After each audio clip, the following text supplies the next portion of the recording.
সবাইকে বিশ্বাস কর, কিন্তু যারা লাগানি ভাগানি মেয়েরা হয় না তাদেরকে মোটে বিশ্বাস করিস না, কারণ অ্যাকচুয়ালি তারা লাগানি ভাগানি হয়। পার্সোনাল এক্সপিরিয়েন্স শেয়ার করছি, অ্যাকচুয়ালি এরা সত্যি লাগানি ভাগানি হয়, এরা অ্যাকচুয়ালি স্পাইয়ের কাজ করে, ঠিক আছে?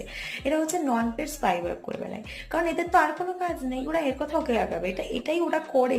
মানে এরা এমন হয়, ধরো আমার কাছ থেকে তারা এসে এরকম করবে, তার যার নামে কথা হচ্ছে তার নামে দুটো বাজে কথা বলে আমার ভেতরে কি চলছে সেটা বার করে নেবে, ঠিক আছে? কি সেই মেয়েটাই গিয়ে ও যার নামে কথা হচ্ছিল তাকে গিয়ে সব উগলে দেবে। এই জন্য বলছি, বাথরুমে যাও, হেগে দাও, তাও ভালো, কিন্তু এই সব লাগানি ভাগানি মেয়েদেরকে কোনো কিছু বলার দরকার নেই। তো পুরনোই বন্ধু হোক, তার সামনে তোমার মধ্যে ভালো মন্দ কি চলছে সেটা বলার কোনো দরকার নেই, কোনো প্রয়োজনই নেই, ঠিক আছে?